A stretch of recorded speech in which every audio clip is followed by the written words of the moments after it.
Welcome back friends, our book summary channel Booksica. In this summary, you will learn how to easily overcome difficult times with the help of the principles in a book. You can turn defeat into victory and achieve success in life. This book is a must-have in your collection for personal growth. Let's take a look at the summary of this book. Today's book summary is Bouncing Back, written by Linda Grahan. You can get lost in this summary, but before that, if you are new to the channel, subscribe to the channel and click on the bell icon. So, let's get started. Chapter 1. Identify the problem. Many times when we become desperate, thousands of negative thoughts start coming into our minds. At that time, a person feels that everything is over, and there is no hope left in their life. But the author says this happens because we are not able to properly identify our problem, which confuses the brain. Imagine you had an argument with a colleague, but later you made up. However, your brain keeps thinking, I shouldn't have said that, it was my mistake, I should have said this at that time. These kinds of thoughts keep running in your mind. Even though the argument is over, you still keep thinking about it. You might also have a pending bill to pay, which can make you feel anxious. You might start thinking that your life is full of problems. But in reality, it's not always the case. You might have 2 or 4 problems, but there will be a definite number of them. You need to stop thinking that your life is filled with problems. Instead, use the following technique. 1. First, take a piece of paper and write down all your problems. 1. Let's say your problems are trouble sleeping, feeling anxious about talking to people, not getting a promotion, and not being able to exercise. 1. When you write down your problems, count them. 1. Now write down the solution for each problem. 1. Then, prioritize and solve the most important problem first. For example, if your problem is not getting a promotion, think about what you can do. First, politely talk to your boss about it. Present your perspective and listen to theirs. Then, analyze what they have said. If they say you lack a particular skill, then learn that skill. Take a course. Nowadays you can find many courses online. So, you see, you can easily manage your problems by writing them down on paper. As long as we keep everything inside our minds, confusion will prevail, and confusion increases worry tenfold. In this chapter, the author discusses situations or sources that can cause stress and anxiety for everyone. It also explains how to deal with them. So, the sources of stress are 1. Pain, 2. Physical injuries, 3. Disease, 4. Relationship problems, 1. Loss of loved ones, job, or business failure. So friends, if you ever feel worried, any of the reasons mentioned above are responsible for it. The author explains how stress affects life and puts one in a state of stress using the example of a girl named Annie. Annie used to work in an office. Once she got her leg broken in an accident, she was in a lot of pain. After spending some time in the hospital, she rejoined the office.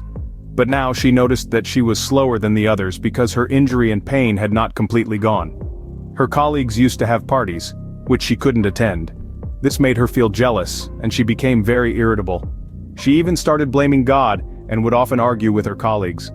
Slowly, her stress level increased so much that one night she couldn't sleep at all. This made her anxious.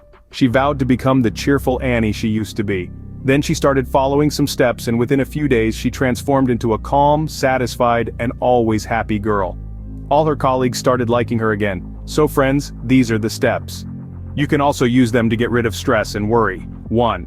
First, sit in a quiet place and relax your muscles. Loosen your body. 1. Then take a deep breath. Hold it for a while and then release it. Do this 5 times. 1. Then think of good things in your mind. Watch yourself playing, or watch butterflies in the garden. See yourself happy and laughing. 1. After that, do physical exercise for 10 minutes. 1. Then thank God for giving you so much. So, whenever Annie felt stressed, she used to do these steps. This made her mood very good, and then she would start working on her tasks. Gradually she became a cheerful person whom everyone liked. Her body also healed completely. So if you ever have any kind of pain, physical injury or illness, don't be irritable. Instead, keep stress away with the help of the above steps. You will recover quickly. So friends, if you ever feel worried, any of the reasons mentioned above are responsible for it. The author explains how stress affects life and puts one in a state of stress, using the example of a girl named Annie.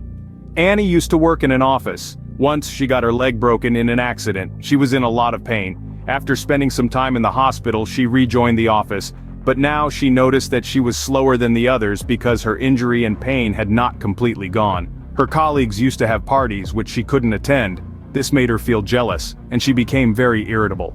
She even started blaming God and would often argue with her colleagues. Slowly, her stress level increased so much that one night she couldn't sleep at all. This made her anxious. She vowed to become the cheerful Annie she used to be. Then she started following some steps, and within a few days she transformed into a calm, satisfied, and always happy girl. All her colleagues started liking her again. So friends, these are the steps. You can also use them to get rid of stress and worry. 1. First, sit in a quiet place and relax your muscles. Loosen your body. 2. Then take a deep breath, hold it for a while and then release it. Do this 5 times. 3. Then think of good things in your mind. Watch yourself playing, or watch butterflies in the garden. See yourself happy and laughing. 4. After that, do physical exercise for 10 minutes. 5. Then thank God for giving you so much. So, whenever Annie felt stressed, she used to do these steps. This made her mood very good, and then she would start working on her tasks.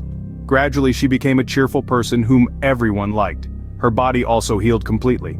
So, if you ever have any kind of pain, physical injury or illness, don't be irritable. Instead, keep stress away with the help of the above steps. You will recover quickly.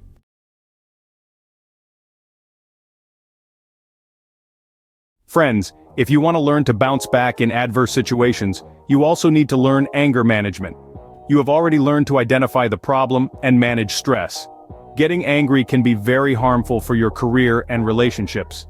When people get angry, they end up arguing, which leads to even more stress and anxiety later on. This can harm both your mental and physical health. Getting angry can also increase your blood pressure, which can lead to a heart attack or stroke. So friends, never get angry. Cultivate the habit of staying calm. Whether you lose your job or someone insults you, learn to stay calm in every situation.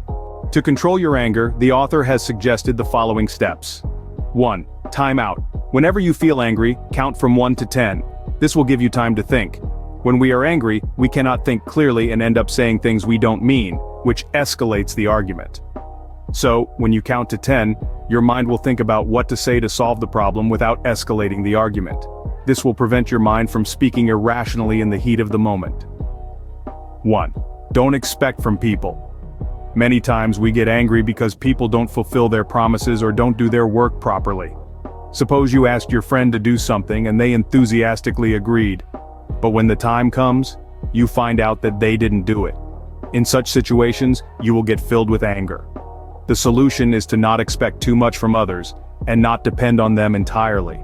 This way, you won't be surprised later and you won't get angry. You will think to yourself, I knew this was going to happen, and you would have made necessary arrangements beforehand. 3. Assertive communication. This means expressing your thoughts with facts without getting emotional. For example, if a person's boss scolds them, some people start crying, mostly women. But this gives a negative impression, and they are considered weak, and it is assumed that they cannot work under pressure. On the other hand, some people suppress their anger and remain silent. This is also not good because one day that anger will burst out. This can release the person's frustration, but it can also affect their job. So, the best thing is to learn assertive communication.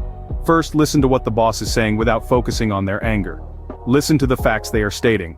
Then, present your side. Explain why that thing happened. If you are at fault, apologize and promise to be more careful in the future. This way you won't appear weak, but rather as a balanced person. Even big people apologize, and it's human to make mistakes. If saying sorry feels strange to you, practice it in front of a mirror at home. Never make saying sorry a question of ego, because in this world, we are not the biggest or the most intelligent. Other people can be better than us. Accept this fact. Friends, if you want to recover from life's difficulties, you need to develop a habit of gaining knowledge. Nowadays, people do everything except reading books. The habit of reading is disappearing. They spend a lot of their time watching TV or wasting time on social media. Therefore, you need to change your habit. It's not that you should completely stop watching TV and using social media, but you should limit your time for them. Instead, develop a good habit of reading new self-help books. Friends, books contain knowledge. But here, we are not talking about school and college books. There are great books written which are truly helpful for our personal growth. The irony is that none of these books are included in the school or college syllabus. If school children read the book, How to Win Friends and Influence People in class, they would never have any fights. Anyway, friends, we may not be able to change the system, but we can certainly change ourselves. On this channel, you can find summaries of the world's best and well-known self-help books. You can watch them in just 10 minutes and gain secret knowledge. But the author has given a formula for effectively reading any book because we don't read books carefully. Therefore, we don't understand everything properly. So, use these 5 steps. This will increase your concentration by 10 times, and you will gain knowledge in the same ratio. First, reading. When you read any book, first just scan the chapter. Look at the headings and subheadings. This way, you can quickly feel the chapter and know what you will find in it. Note questions. Write down the questions that come to your mind during the first reading. This will increase your interest in reading. Second, reading. Now start reading carefully. Understand every point of the chapter. Reproduce. After reading, put the book aside and make a summary or notes of what you understood. If you can't remember, read it again. This way you will understand every book well. Revise notes. Now keep your notes with you and keep reading them from time to time. This way, your concentration will increase. Your mind will not get entangled in useless thoughts, and your knowledge. Chapter 5. Deep sleep.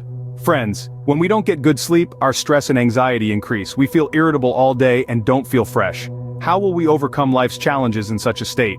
That's why we should always get good sleep so that we can always feel happy. Some tips for sleep were mentioned earlier.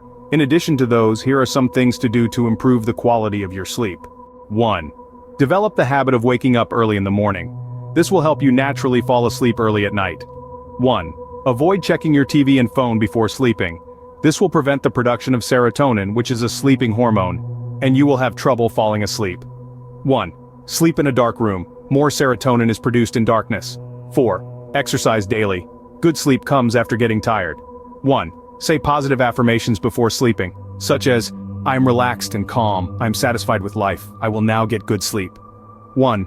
Also, say a prayer before sleeping. "Oh divine power, thank you for giving me such a good day. Thank you for always protecting me. Now give me good and deep sleep." If you like this book summary, please like the video, subscribe to the channel so that you can listen to more amazing book summaries. See you again with another amazing book summary.